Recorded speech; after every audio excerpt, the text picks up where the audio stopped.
Bismillahir Rahmanir Rahim. We begin with Allah's blessed name. We praise Him and we glorify Him as He ought to be praised and glorified. And we pray for peace and for blessings on all His noble messengers, including the last of them all, the blessed Prophet Muhammad Sallallahu Ta'ala Alaihi Wasallam, as we greet you from my sitting room here in the beautiful Caribbean island of Trinidad with Assalamu Alaikum wa Rahmatullahi wa Barakatuh. I have been receiving emails from people who have been asking me, kindly offer some views. We are in a state of distress concerning events which are rapidly evolving between Russia and Ukraine. And could you kindly offer some guidance, some explanation, so we can have a better understanding from the perspective of Islamic eschatology, of course, of what is happening between Russia and Ukraine. And I want to remind you, if you need to be reminded, that Russia today is not the same as Russia yesterday. Yes, there used to be a Soviet Union, which was a superpower. But that superpower was sometimes acting in tandem with the West. As you can see what happened in the war of 1973, when the Zionists were on both sides of the war. And that's why the war was taken to a draw. And as a result of that, Anwar Sadat then had a chance to make this glorified peace with Israel. So that was a piece of fancy footwork on the part of the Soviet Union. And then you see the Soviet Union again in tandem with the West when in 1952, Nikita Khrushchev handed over Crimea, which is Russian, to Ukraine in the middle of the night, without asking the people of Crimea what they wanted, without seeking permission of the people in Russia. This is what Nikita Khrushchev did. So you see the Soviet Union playing a game with the Western world and throwing dust in our eyes. But yes, the Soviet Union was a superpower. But this post-Soviet Union Russia, this Russia which was crumbling when the Soviet Union collapsed, within a brief span of 20-something years, Allah subhanahu wa ta'ala has shown His capacity to help.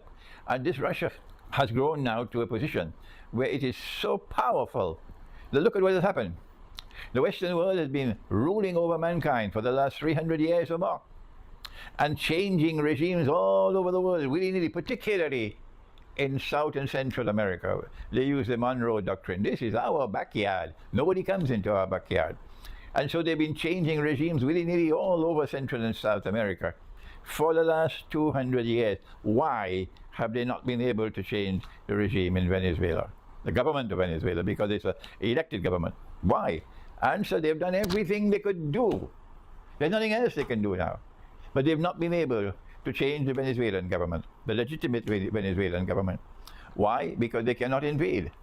There's no military option. Why is there no military option when this is in your backyard? The answer is that if they try to change the government of Venezuela through a military intervention, they'll have to face Russia.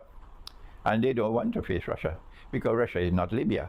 Russia is too powerful for them. That's why they have not been able to invade Venezuela. Number two, we have pointed out that Russia took a tremendously dangerous step when Russia intervened to save Syria. It could have led to nuclear war.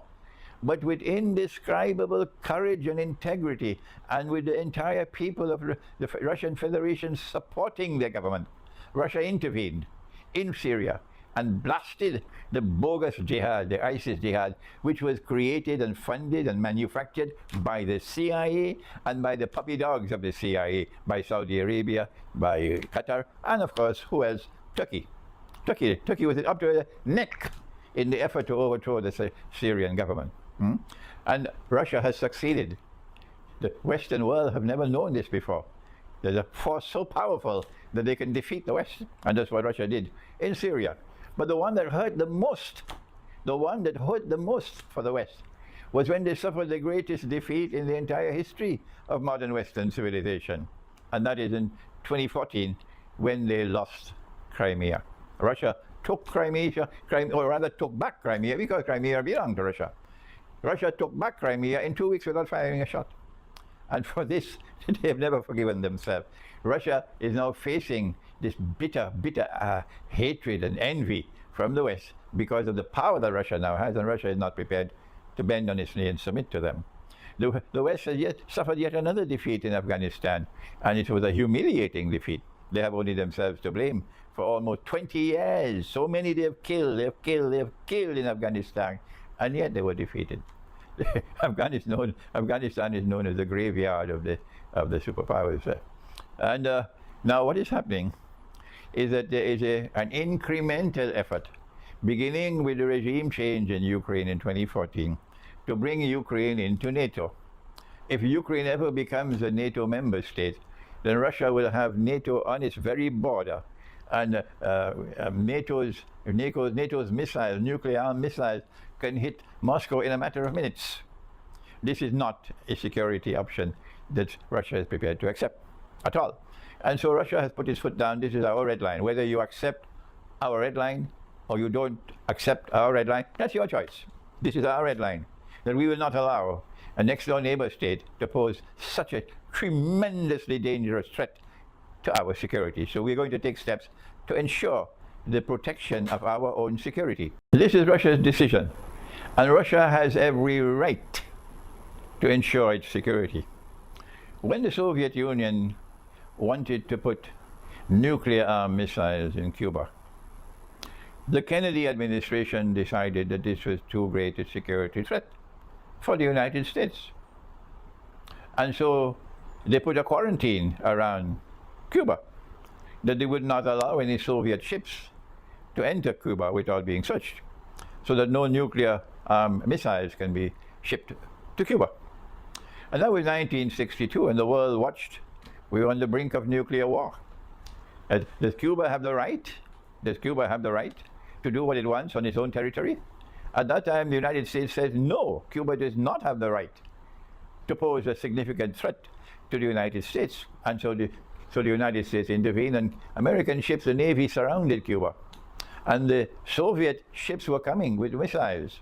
And when they almost reached Cuba, and there was going to be confrontation, the Soviet ships turned around and went back home. And so nuclear war was averted. Let us remind all those who are beating the drums for Ukraine today, including those in Turkey who are beating the drums for Ukraine. Let us remind you, if you need to be reminded, that in the same way that the United States expressed its concern for its own security and would not allow Cuba to have nuclear missiles that could reach the United States, similarly, Russia has to be recognized to have a right to protect its own security. It is a superpower. It's the most powerful military power in the world today. And so that is the moral argument and the political argument. For those who say, no, Ukraine has the right to do what Ukraine wants to do. Well, fine. You cross the red line and you see what's going to happen. Russia is not going to back down. This is the first point I want to mention to you. So if these fools with a capital F in NATO decides to continue on this foolish path, they will take mankind to nuclear war, and they're the ones to be blamed for it. The second point I want to make is that Russia is attempting to change its strategic environment in such a way that the grave threat to Russian security can be diminished.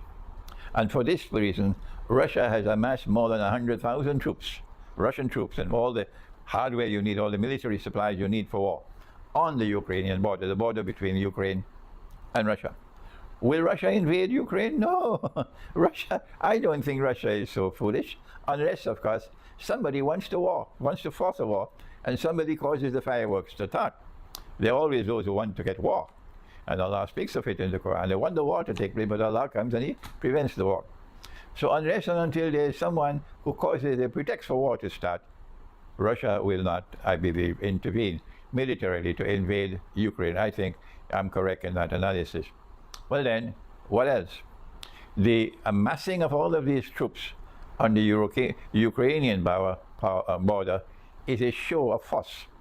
And that show of force is meant to deliver a message, a military message, a political message, an economic message, but most importantly, a psychological message.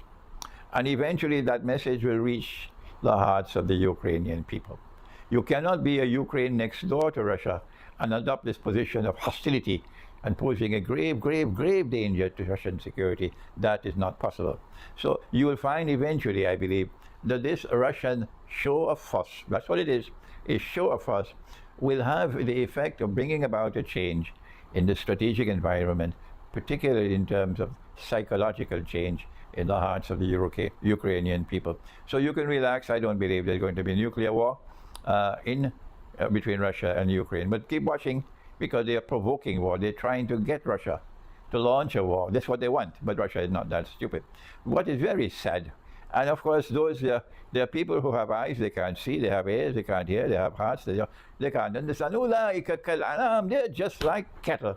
Why? Why is Turkey still in NATO? Why? They don't know. They can't answer. They don't want to answer. They prefer to eat their biryani and go home and sleep rather to answer that question. In defiance of Allah's command in the Quran, Turkey is in NATO and remaining in NATO.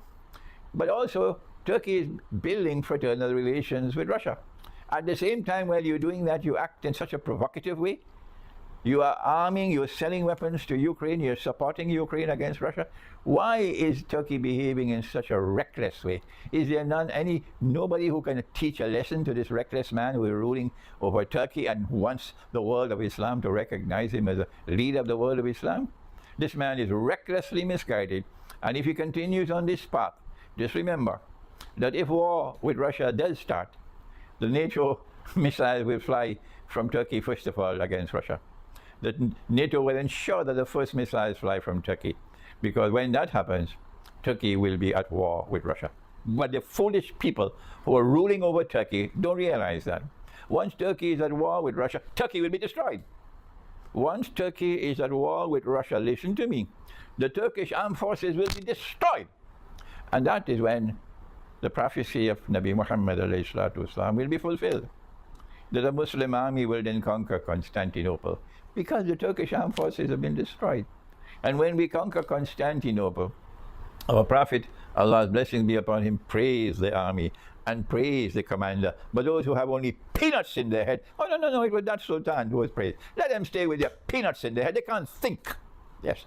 And so when we conquer Constantinople, inshallah, we will return Hagia Sophia to those to whom it rightfully belongs.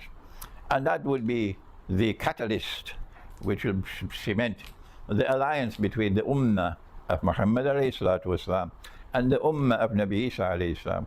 And these two coming in alliance will then complement the alliance between Russia and China, which pose today the greatest threat, the greatest obstacle to the Zionist rule over the whole world, and therefore to Dajjal wanting to rule the world from Jerusalem. This is my initial analysis. There are others who are far more competent than I am.